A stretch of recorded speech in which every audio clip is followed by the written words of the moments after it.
Hello friends, അസ്സലാമു അലൈക്കും. കണ്ണൂർ കിച്ചണിലേക്ക് എല്ലാ കൂട്ടുകാർക്കും ഒരിക്കൽ കൂടി സ്വാഗതം. ഇന്നത്തെ റെസിപ്പി തംബ്നെയിൽ കണ്ടപ്പോൾ തന്നെ നിങ്ങൾക്ക് മനസ്സിലായിട്ടുണ്ടാവും. ടേസ്റ്റി ആയിട്ടുള്ള ഒരു പൊതിച്ചോറാണ് ഇന്ന് ഞാൻ തയ്യാറാക്കുന്നത്. അത് കുറഞ്ഞ ഐറ്റംസ് വെച്ചിട്ട് നമ്മൾ സാധാരണയായിട്ട് ഉച്ചഭക്ഷണത്തിന് ഉണ്ടാക്കുന്ന അത്രയും ഐറ്റംസ് വെച്ചിട്ട് നമുക്ക് എങ്ങനെ ടേസ്റ്റി ആയിട്ടുള്ള ഒരു പൊതിച്ചോറ് തയ്യാറാക്കിയെടുക്കാമെന്ന് നോക്കാം. പൊതിച്ചോറ് എന്ന് പറയുമ്പോൾ തന്നെ എല്ലാവരുടെയും വായിൽ കപ്പലോടിക്കാനുള്ള വെള്ളം ഉണ്ടാവും. കാരണം എല്ലാവരുടെയും ഫേവറേറ്റ് ഫുഡാണ് പൊതിച്ചോറ്. അപ്പോൾ അധികം പറഞ്ഞ് ബോറടിപ്പിക്കാതെ പെട്ടെന്ന് തന്നെ നമുക്കിത് തയ്യാറാക്കുന്നത് എങ്ങനെയാണെന്ന് നോക്കാം. വീഡിയോ ഇഷ്ടമായാൽ കൂട്ടുകാർക്ക് ഷെയർ ചെയ്ത് കൊടുക്കാൻ മറക്കരുത്. അതുപോലെ വീഡിയോ ഇഷ്ടമായാൽ ലൈക്ക് ചെയ്യാനും ചാനലൊന്ന് സബ്സ്ക്രൈബ് ചെയ്യാനും മറക്കരുത്. നമ്മളിന്ന് റൈസ് കുക്കറിലാണ് ചോറ് തയ്യാറാക്കിയിരിക്കുന്നത്. മട്ട അരി വെച്ചിട്ടാണ് ഞാൻ ചോറ് തയ്യാറാക്കിയിരിക്കുന്നത്. നമുക്ക് അടച്ചു വെക്കാം. ഇനി കറി തയ്യാറാക്കാൻ വേണ്ടിയിട്ട് സവാള, തക്കാളി, വെളുത്തുള്ളി, ഇഞ്ചി, പച്ചമുളക്, കറിവേപ്പില, അതുപോലെ കഴുകിയെടുത്ത ചിക്കന്, ഇത്രയും സാധനങ്ങളാണ് എടുത്തിരിക്കുന്നത്. ഇനി നമുക്ക് കറി തയ്യാറാക്കാൻ തുടങ്ങാം. പ്രഷർ കുക്കറിലാണ് ഇന്ന് കറി തയ്യാറാക്കുന്നത്. അതിലോട്ട് 2 ടേബിൾ സ്പൂൺ വെളിച്ചെണ്ണ ആഡ് ചെയ്തതിന് ശേഷം ചെറുതായിട്ട് കട്ട് ചെയ്ത് വെച്ച ഇഞ്ചിയും വെളുത്തുള്ളിയും ഇട്ടിട്ട് നന്നായിട്ടൊന്ന് മൂപ്പിച്ചെടുക്കാം. മീഡിയം ഫ്ലെയിമിൽ ഇട്ടിട്ട് വേണം നമ്മൾ മൂപ്പിച്ചെടുക്കാൻ വേണ്ടിയിട്ട്, കരിഞ്ഞു പോകരുത്. ഇനി ഇതിലോട്ട് കട്ട് ചെയ്ത് വെച്ചിരിക്കുന്ന സവാള ഇട്ട് കൊടുക്കാം. 2 ചെറിയ സവാളയാണ് ഞാൻ എടുത്തിരിക്കുന്നത്. വലുതാണെങ്കിൽ ഒരെണ്ണം എടുത്താൽ മതിയാവും. കറി നിങ്ങളുടെ ഇഷ്ടത്തിനനുസരിച്ചിട്ട് ഉണ്ടാക്കാം. നീളത്തിലരിഞ്ഞ 2 പച്ചമുളകും 2 തണ്ട് കറിവേപ്പില കൂടി ഇട്ട് കൊടുത്തിട്ട് നന്നായിട്ടൊന്ന് മിക്സ് ചെയ്ത് കൊടുക്കാം. പെട്ടെന്ന് വഴന്ന് കിട്ടാൻ വേണ്ടിയിട്ട് ആവശ്യത്തിനുള്ള ഉപ്പ് കൂടി ചേർത്ത് കൊടുക്കണം. നാടൻ ചിക്കൻ ആയതുകൊണ്ടാണ് ഞാനിപ്പോൾ പ്രഷർ കുക്കറിൽ ഉണ്ടാക്കുന്നത്. ഇല്ലെങ്കിൽ സാധാരണ നമ്മൾ ചട്ടിയിൽ ഉണ്ടാക്കിയാലും മതിയാവും. നാടൻ ചിക്കന് കുറച്ച് വേവ് കൂടുതലായിരിക്കും. ഇനി നമുക്കിതിലോട്ട് കട്ട് ചെയ്ത് വെച്ചിരിക്കുന്ന തക്കാളി കൂടി ചേർത്തിട്ട് ഇതൊക്കെ ഒന്ന് സോഫ്റ്റായിട്ട് വരുന്നത് വരെ മിക്സ് ചെയ്ത് കൊടുക്കാം. അതിനുശേഷം ഇതിലോട്ട് ആവശ്യമായിട്ടുള്ള മസാലപ്പൊടികൾ ചേർത്ത് കൊടുക്കാം. ഞാനിപ്പോൾ കാശ്മീരി ചില്ലി പൗഡറാണ് ചേർക്കുന്നത്. 1 ടേബിൾ സ്പൂൺ കാശ്മീരി ചില്ലി പൗഡറും 2 ടേബിൾ സ്പൂൺ മല്ലിപ്പൊടി, 1/4 ടീസ്പൂൺ മഞ്ഞൾപ്പൊടി, 1/4 ടീസ്പൂൺ ജീരകം പൊടിച്ചത്, ചെറിയ ജീരകമാണ്. അതുപോലെ 1/4 ടീസ്പൂണ് ഗരം മസാല പൗഡർ കൂടി ചേർത്തിട്ട് നന്നായിട്ട് ഇതിൻ്റെ പച്ചമണമൊക്കെ മാറുന്നത് വരെ ഒന്ന് മൂപ്പിച്ചെടുക്കണം. നല്ലൊരു സ്മെല്ലൊക്കെ വരുന്ന ടൈമിൽ വേണം നമ്മൾ ഇതിലോട്ട് ചിക്കൻ ആഡ് ചെയ്യാൻ വേണ്ടിയിട്ട്. മസാലപ്പൊടികളൊക്കെ ഇപ്പോൾ നന്നായിട്ട് മൂത്ത് വന്നിട്ടുണ്ട്. നല്ലൊരു സ്മെല്ലൊക്കെ വരുന്നുണ്ട്. ഇനി നമുക്കിതിലോട്ട് കഴുകിയെടുത്ത് ചിക്കൻ ഇട്ട് കൊടുക്കാം. ഏകദേശം ഒരു 750 ഗ്രാമോളം ചിക്കൻ ഉണ്ടാവും. ഇനി മസാലയും ചിക്കനൊക്കെ ഒന്ന് യോജിപ്പിച്ച് കൊടുത്തതിന് ശേഷം 1/2 കപ്പ് വെള്ളം കൂടി ചേർത്തിട്ട് 3 വിസിൽ വരുന്നത് വരെ നമുക്കിത് വേവിച്ചെടുക്കാം. നിങ്ങൾക്ക് കറിക്ക് നന്നായിട്ട് എരിവ് വേണമെന്നുണ്ടെങ്കിൽ കാശ്മീരി ചില്ലി പൗഡറും അതുപോലെ സാധാരണ ചില്ലി പൗഡറും പകുതി ചേർത്ത് കൊടുത്താലും മതിയാവും. ഇനി നമുക്ക് കുക്കർ അടച്ച് വെക്കാം. അതേസമയം നമുക്ക് മറ്റൊരു അടുപ്പിൽ തോരൻ തയ്യാറാക്കിയെടുക്കാം. ഞാനിപ്പോൾ ക്യാരറ്റും അതുപോലെ സ്പ്രിംഗ് ഒനിയനാണ് തോരൻ തയ്യാറാക്കുന്നത്.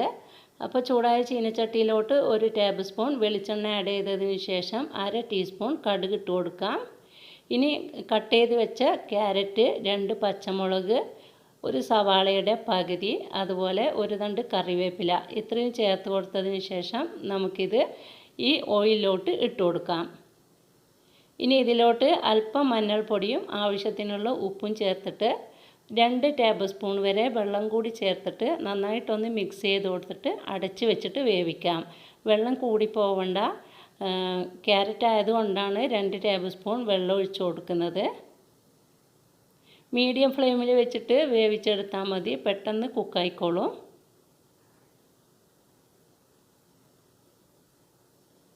ഇനി നമുക്കിത് അടച്ച് വെക്കാം. അതിനുശേഷം നമുക്ക് മറ്റൊരു അടുപ്പിൽ സ്പ്രിംഗ് ഒനിയൻ്റെ തോരൻ കൂടി തയ്യാറാക്കിയെടുക്കാം. അതിന് വേണ്ടിയിട്ട് ഒരു ചീനച്ചട്ടിയിലോട്ട് 1 ടേബിൾ സ്പൂൺ വെളിച്ചെണ്ണ ആഡ് ചെയ്യാം. അതിലോട്ട് 1/2 ടീസ്പൂൺ കടുക് ഇട്ടതിന് ശേഷം നമ്മൾ കട്ട് ചെയ്ത് വെച്ചിരിക്കുന്ന സ്പ്രിംഗ് ഒനിയൻ അഥവാ ഉള്ളിത്തണ്ട് ഇട്ട് കൊടുക്കാം. ഉള്ളിത്തണ്ട് എന്നാണ് നമ്മൾ ഇവിടെയൊക്കെ പറയുന്നത്. ഇതിലോട്ട് 2 പച്ചമുളകും അല്പം കറിവേപ്പിലയും ഇട്ട് കൊടുത്തിട്ടുണ്ട്. ഇതിൽ സവാള ഇടേണ്ട ആവശ്യമില്ല. ഇനി നന്നായിട്ടൊന്ന് മിക്സ് ചെയ്ത് കൊടുത്തിട്ട് നമുക്കിത് അടച്ചു വെക്കണം. ഇതിൽ വെള്ളമൊന്നും ആഡ് ചെയ്യരുത്. ഇതുപോലെ തന്നെ നമ്മൾ മീഡിയം ഫ്ലെയിമിലിട്ടിട്ട് വേവിച്ചെടുക്കാം. ഇതേ സമയം ക്യാരറ്റ് ഒന്ന് മിക്സ് ചെയ്ത് കൊടുക്കാൻ മറക്കരുത്, ഇല്ലെങ്കിൽ അടിക്ക് പിടിച്ചു പോകാൻ ചാൻസ് ഉണ്ട്. ഇടയ്ക്കിടെ ഇതുപോലെ മിക്സ് ചെയ്തതിന് ശേഷം നമുക്ക് അടച്ചു വെക്കാം. ഇനി ഈ ഉള്ളിത്തണ്ടിലോട്ട് നമുക്ക് അല്പം ഉപ്പും കുറച്ച് മഞ്ഞൾപ്പൊടിയും ഇട്ട് കൊടുക്കണം. നമ്മൾ ഏതൊരു പച്ചക്കറി വേവിച്ചെടുക്കുമ്പോഴും മഞ്ഞൾപ്പൊടി ഇട്ട് കൊടുക്കുന്നത് നല്ലതാണ്. കാരണം എന്തെങ്കിലും വിഷാംശമൊക്കെ ഉണ്ടെങ്കിൽ അതൊക്കെ മാറിക്കിട്ടാൻ വേണ്ടിയിട്ട് മഞ്ഞൾപ്പൊടി ചേർക്കുന്നത് നല്ലതാണ്. അപ്പോഴേക്കും ക്യാരറ്റ് ഇവിടെ കുക്കായി വന്നിട്ടുണ്ട്. കണ്ടോ, ഇതിൽ വെള്ളമൊക്കെ ഡ്രൈ ആയിട്ട് വന്നിട്ടുണ്ട്. ഇനി നമുക്ക് ചിരകിയെടുത്ത 2 ടേബിൾ സ്പൂൺ തേങ്ങ കൂടി ഇതിലോട്ട് ആഡ് ചെയ്തിട്ട് ഹൈ ഫ്ലെയിമിലോട്ട് വെച്ച് കൊടുത്തതിന് ശേഷം 1 മിനിറ്റ് നമുക്കിതൊന്ന് കുക്ക് ചെയ്യണം. കാരണം ഇതിൽ വെള്ളത്തിൻ്റെ കണ്ടൻറ്റൊക്കെ ഉണ്ടെങ്കിൽ പൂർണ്ണമായിട്ട് പോകാൻ വേണ്ടിയിട്ടാണ് ഹൈ ഫ്ലെയിമിൽ വെക്കുന്നത്. ഇതേ സമയം നമ്മുടെ സ്പ്രിംഗ് ഒനിയനും ഇവിടെ തയ്യാറായിട്ടുണ്ട്. ഇതിലോട്ട് ഞാൻ തേങ്ങ ചേർക്കുന്നില്ല, ഇതുപോലെ തന്നെയാണ് ഉണ്ടാക്കുന്നത്. നിങ്ങൾക്ക് വേണമെന്നുണ്ടെങ്കിൽ 1 ടേബിൾ സ്പൂൺ തേങ്ങ ചിരകിയത് കൂടി ചേർത്ത് കൊടുക്കാം. അപ്പോൾ ക്യാരറ്റും ഇവിടെ തയ്യാറായിട്ടുണ്ട്. ഇതിൻ്റെ ഫ്ലെയിം ഓഫ് ചെയ്തിട്ട് നമുക്കിത് അടച്ചു വെക്കാം. ഇനി നമുക്കൊരു ബീഫ് ഫ്രൈ തയ്യാറാക്കിയെടുക്കണം. ചിക്കൻ ആയതുകൊണ്ട് തന്നെ നമുക്ക് അതിൻ്റെ കൂടെ ഫിഷൊന്നും ഉണ്ടാക്കാൻ പറ്റില്ലല്ലോ. അതുകൊണ്ട് ഞാനൊരു ബീഫ് ഫ്രൈ ആണ് ഉണ്ടാക്കിയെടുക്കുന്നത്. അപ്പോഴേക്കും നമ്മുടെ ചിക്കൻ കറി ഇവിടെ റെഡിയായി വന്നിട്ടുണ്ട്. കണ്ടോ, ചിക്കനൊക്കെ നന്നായിട്ട് കുക്കായി വന്നിട്ടുണ്ട്.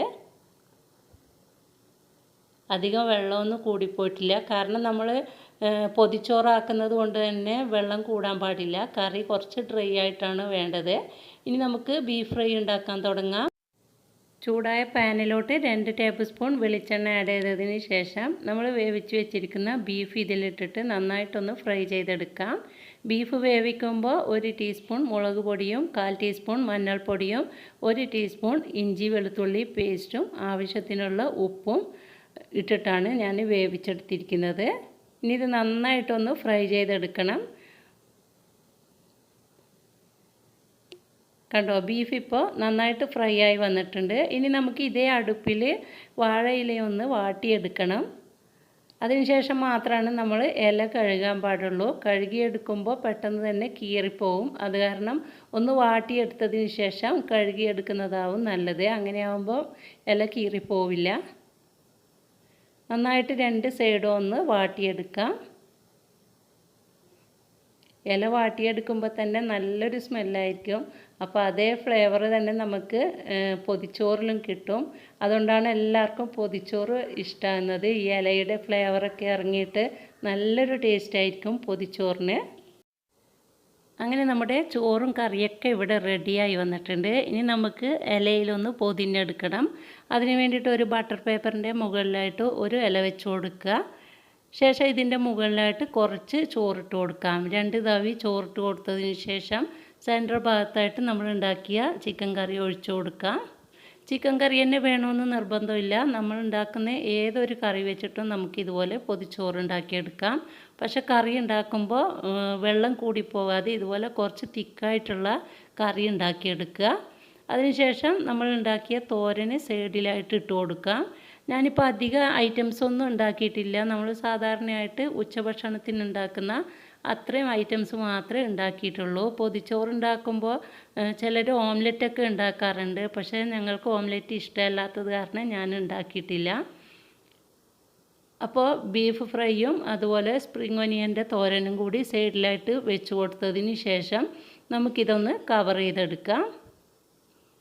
ഈ കറിയുടെ മുകളിലായിട്ട് കുറച്ചുകൂടി ചോറിട്ട് കൊടുത്തിട്ട് നമുക്കിതൊന്ന് ഈ കറിയൊന്ന് കവർ ചെയ്തെടുക്കണം. ഇനി നമുക്ക് ഈ ഇലയുടെ 2 വശത്ത് നിന്നും ഇതുപോലെ ഒന്ന് ഫോൾഡ് ചെയ്ത് കൊടുക്കുക. ഞാൻ ചെയ്യുന്നത് പോലെ ചെയ്തെടുത്താൽ മതി. ഇനി നിങ്ങൾ അടിയിലായിട്ട് ബട്ടർ പേപ്പർ ഒന്നും വെച്ച് കൊടുക്കുന്നില്ലെങ്കിലും ഈ ഇല മാത്രം ഇതുപോലെ ചുറ്റിയെടുത്തിട്ട് ഇതിനൊരു റബ്ബറോ അല്ലെങ്കിൽ ഒരു ചെറിയ കയറോ വെച്ചിട്ട് ഒന്ന് കെട്ടിക്കൊടുത്താലും മതിയാവും. നമ്മൾ ഇതുപോലെ പേപ്പറിൽ ചുറ്റിയെടുക്കുമ്പോൾ ഈ പേപ്പർ വെച്ചിട്ട് തന്നെ നമുക്കിത് കവർ ചെയ്തെടുക്കാൻ പറ്റും. കണ്ടോ, ഇതുപോലെ ഒന്ന് മടക്കിയെടുത്തതിന് ശേഷം ഇതിൻ്റെ ഉൾവശത്തേക്ക് ഇതുപോലെ ഒന്ന് മടക്കി കൊടുത്താൽ മതി. ഇനി നമ്മളിത് കെട്ടേണ്ട ആവശ്യമൊന്നുമില്ല. അതിനുശേഷം നമ്മളൊരു അരമണിക്കൂറിന് ശേഷം മാത്രമേ ഇത് ഓപ്പൺ ചെയ്തിട്ട് കഴിക്കാൻ പാടുള്ളൂ. അപ്പോഴേക്കും ചൂട് ചോറിൽ ഇലയുടെ ഫ്ലേവറൊക്കെ ഇറങ്ങിയിട്ടുണ്ടാവും.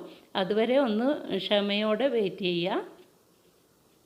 ഞാനിപ്പോൾ 2 പൊതിച്ചോറാണ് തയ്യാറാക്കിയിരിക്കുന്നത്. രണ്ടാമത്തെ പൊതിച്ചോറ് കൂടി ഉണ്ടാക്കിയെടുക്കുകയാണ്. അപ്പോൾ മുമ്പ് കാലത്തൊക്കെ നമുക്ക് നോമ്പിന് അത്താഴത്തിന് ഇതുപോലെ പൊതിച്ചോറാണ് ഉമ്മ ഉണ്ടാക്കി വെച്ചിരിക്കുക. രാത്രി ഉണ്ടാക്കിയിട്ട് ഇതുപോലെ ഇലയിൽ ചുറ്റിയിട്ട് വെക്കും. നമ്മൾ 4 മണിക്കൊക്കെ എഴുന്നേറ്റിട്ടാണല്ലോ അത്താഴം കഴിക്കുക. അപ്പോഴേക്കും ഇതുപോലെ നല്ല ചൂടുള്ള പൊതിച്ചോറാണ് ഉണ്ടാവുക. അതിൻ്റെ ടേസ്റ്റ് ഇപ്പോഴും വായിലുണ്ട്.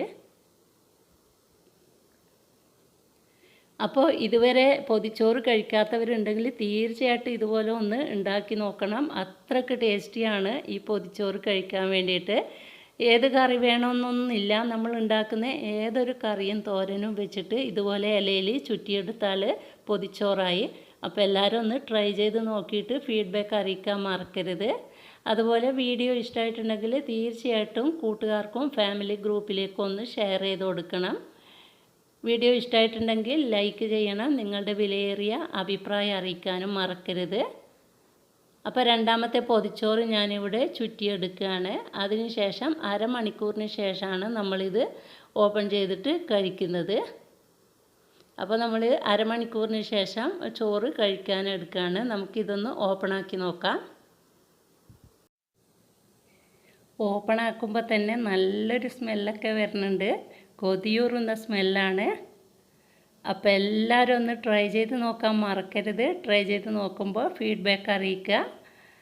ചാനൽ ആദ്യമായിട്ട് കാണുന്നവരാണെങ്കിൽ ഒന്ന് സബ്സ്ക്രൈബ് ചെയ്തിട്ട് തുടർന്ന് ഞാൻ ചെയ്യുന്ന വീഡിയോസിൻ്റെ നോട്ടിഫിക്കേഷനായിട്ട് ആ ബെൽ ബട്ടൺ കൂടി ഒന്ന് ഇനേബിൾ ചെയ്ത് വെക്കണം. അതുപോലെ പ്രീവിയസ് വീഡിയോസൊക്കെ ഒന്ന് കണ്ടു നോക്കണം. കണ്ടോ, നമ്മൾ ടേസ്റ്റി ആയിട്ടുള്ള ചോറ് നമ്മൾ കഴിക്കുകയാണ്. അപ്പോൾ എല്ലാവരും ഒന്ന് ട്രൈ ചെയ്ത് നോക്കുക. ഇൻഷാ അല്ലാഹ് ഇനിയും കാണാം നല്ല നല്ല വീഡിയോകളുമായിട്ട്. അതുവരെ എല്ലാവരും സേഫായിട്ടിരിക്കുക, ഹാപ്പി ആയിട്ടിരിക്കുക. അസ്സലാമു അലൈക്കും. Thank you.